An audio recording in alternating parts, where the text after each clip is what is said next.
देखिए, भारत ने इल्जाम लगाया तो भारत चढ़ दौड़ा पाकिस्तान के ऊपर, हमारी एयर बेसिस पे चढ़ दौड़ा। आप इंडिया की बहादुरी चेक करें। पहले उन्होंने फैसला किया आपके लोगों को 9 शहरों में हमला करना है, उन्होंने कर लिया अटैक। आप तो कुछ नहीं कर सके। चाइनीज टेक्नीशियंस जो पाकिस्तान की एयर डिफेंस सिस्टम्स को चला रहे थे, दे वर आल्सो किल्ड। हमें ये खबरें दी गई और पिछले हफ्ते डेढ़ से ये मुसलसल डंडोरा पीटा जा रहा है कि हम जंग जीत गए भारत से, हमने भारत को नाकों चने चबवा दिए। भारत आपके मुल्क के अंदर आकर आपकी एयर स्पेस, आपकी सालमियत जो है उसको चैलेंज कर रहा है, मिसाइल फेंक रहा है, गोले बारूद फेंक रहा है, ड्रोन फेंक रहा है और आप ताने दे रहे हैं। देखिए सर, वहां पे एक अटैक हो ना, वो आसमान सर पे उठा लेते हैं, वो पूरी दुनिया को हिला के रख देते हैं। इस चीज को मानना पड़ेगा आपको। प्रॉक्सी वार का मुकाबला करने के लिए हम सबको हिंदुस्तान के एजेंटों के खिलाफ लड़ना होगा, खा वो पाकिस्तान के अंदर हैं। आपके मुल्क के अंदर घुस के बंदे मारते हैं, आप क्या कर लेते हैं? कुछ भी नहीं। What can you do? Nothing. Nothing, my friend, nothing. गर्मी ने तो जो कयामत मचाई हुई है वो एक तरफ, लेकिन भारत ने जो कयामत मचाई हुई है वो दूसरी तरफ। जब दिल करे वो आते हैं, बंदे मार के चले जाते हैं। उनका यहाँ पे पूरे का पूरा सेटअप है। मैं देख के हैरान हो गया हूँ यार। ऑपरेशन सिंदूर सिर्फ पाकिस्तान के साथ युद्ध नहीं था, और बहुत कंट्रीज थे जिनके लोग पाकिस्तान की हेल्प कर रहे थे, वो पाकिस्तान में थे। और जब हमने एयरफोर्स के जिनके स्टेशंस हैं उनको डिस्ट्रॉय किया, उसके साथ साथ में वो लोग भी मारे गए। उसमें तुर्की के लोग और चाइनीज भी हैं जो मारे गए थे। अब चाइना उसके ऊपर चुप्पी साधा हुआ है, क्योंकि वो दिखाना नहीं चाहता कि उसने पाकिस्तान की ओपनली हेल्प करी इस युद्ध के अंदर। दोस्तों, मैं बार बार बोल रहा हूं, ये जो वॉर था ये सिर्फ इंडिया पाकिस्तान के बीच में नहीं था, उसके अंदर हिडन अलायंसेस थे जो पाकिस्तान की सपोर्ट कर रहे थे।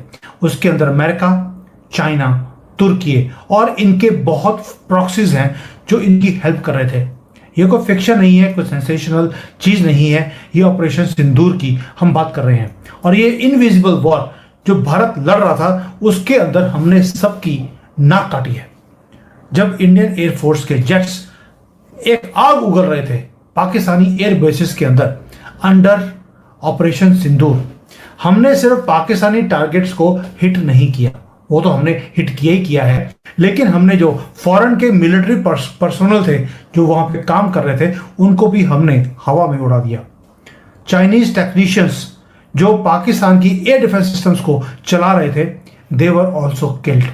टर्किश ड्रोन के, जो आपको मालूम है कि युद्ध के बीच में टर्की से एक प्लेन लैंड करता है, उसके बाद ड्रोन्स की बारिश होती है भारत की तरफ, और उसको चलाने के लिए जो ये इनके ड्रोन्स थे, उड़ाने के लिए भी इंजीनियर्स को बुलाया गया, टेक्नीशियंस को बुलाया गया, और वो भी सियालकोट में मारे गए। अब आपको बोलेगा कि भाई जब याद होगा जब युद्ध चल रहा था, सबसे बड़ा जो असॉल्ट हमने करा है वो सियालकोट के ऊपर किया था पहले 2 दिन में, क्योंकि यहाँ पर तुर्की के लोग थे जो ड्रोन्स को फ्लाई कर रहे थे जब युद्ध चल रहा था इंडिया और पाकिस्तान के बीच में। क्यों? क्योंकि पाकिस्तानियों के पास एक ड्रोन चलाने की भी इनके अंदर हिम्मत नहीं है।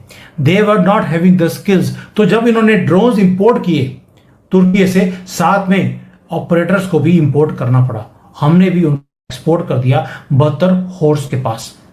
दोस्तों, वो कोई नॉर्मल लोग नहीं थे जो तुर्की से आए थे, उनके तुर्की की सोल्जर्स थे वो लोग, और इन्होंने आकर पाकिस्तान की पूरी हेल्प करने की कोशिश करी। तो चाइनीज और तुर्की, इन दोनों को हमने ऊपर पहुंचा दिया। अब लश्कर तैयबा के लोगों के अंदर बड़ी पैनिक है कि हमें जारी बात है, हमें कोई प्रोटेक्ट ही नहीं कर सकता, हमें कोई प्रोटेक्ट ही नहीं कर सकता, हम इस काबिल ही नहीं हैं। अब सवाल ये नहीं है कि लश्कर तैयबा के जो लोग हैं वो क्या हैं, माजी में क्या थे। सवाल ये है कि if India can hire people and kill people inside Pakistan, तो पाकिस्तान फिर कहां गया?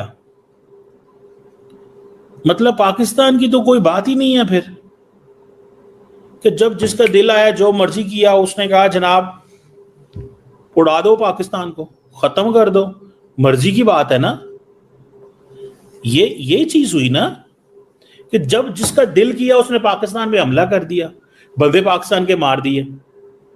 तो पाकिस्तानी गवर्नमेंट क्या कर रही है इस सिलसिले में, या कि Pakistan has left it to prime minister Modi and Amit Shah and NSA Doval साहब, या उन पे छोड़ दिया हुआ है कि वो जो करें वो करें, हमें इन चीजों से कोई गर्ज नहीं है।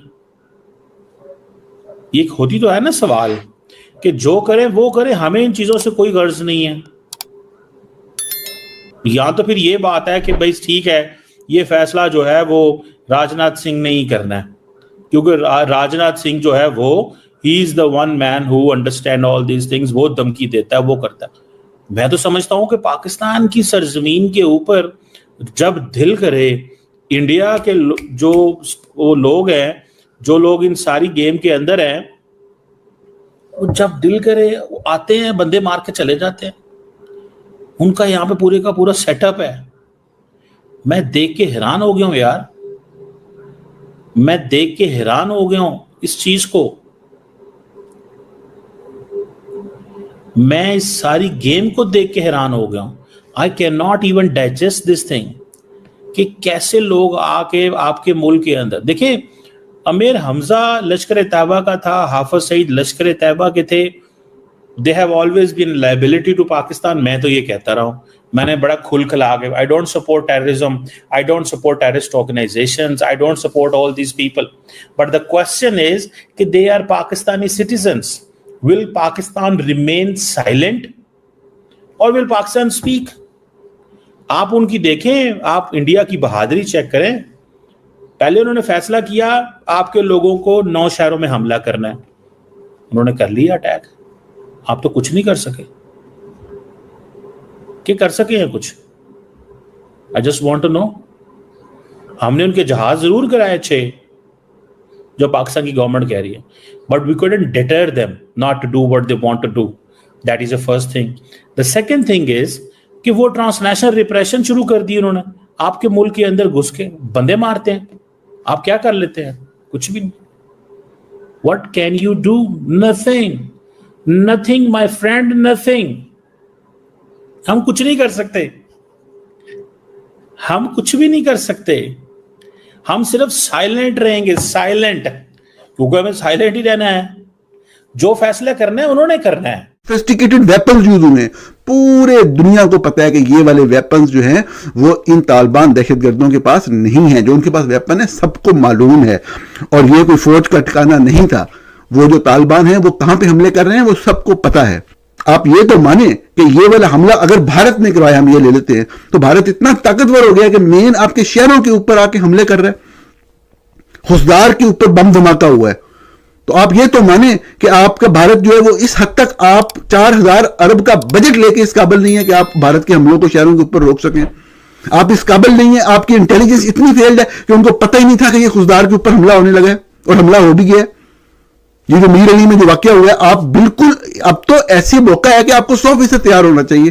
पूरे मीडिया पे खबर चल रही है भारत मुलव्वस है, भारत मुलव्वस है। हमने पिछले 25 सालों की यही चीज हमने देखी है कि ये बुनियादी तौर पे ये बयानियां सिर्फ लोगों की तवज्जो बांटने के लिए बनाया जाता है कि जी भारत मुलव्वस, अच्छा भारत मुलव्वस, कहानी खत्म हो गई जी, भारत मुलव्वस है, आगे चलो जी, अगला हमला जी भारत मुलव्वस है। मतलब यार, मान लिया भारत मुलव्वस है तो फिर रोको ना, आपका काम है, और जवाब दो आप सामने आके। जो तरीका है जवाब देने का क्या तरीका होता है कि अगर आपके मुल्क में टेररिज्म होती है तो आप दूसरे मुल्क में टेररिज्म नहीं करते, आप उनके ऊपर अटैक करते हैं। आप उन्हें बताते हैं कि आपने हमारे मुल्क के अंदर ये किया है। कर क्या रहे हैं आप? रोजाना बच्चों की लाशें, शहरियों की लाशें बिखरी पड़ी होती हैं, धमाके पे धमाके हो रहे हैं। तो इसके 2 मतलब तो क्लियर हो गए कि एक तो भारत हमारे शहरों के ऊपर अभी भी मिसाइल हमले कर रहा है, नंबर 1, नंबर 2 हमारी इंटेलिजेंस मुकम्मल नाकाम है इनको प्रिएम्प्ट करने में। ये 2 बातें तो माने, कोई भी बात नहीं मानता, और ये सिलसिला चलता चला जा रहा है। जो भी चीज आ गई अब एक रवश बन गई है, भारत पे डाल देंगे, बात खत्म हो गई।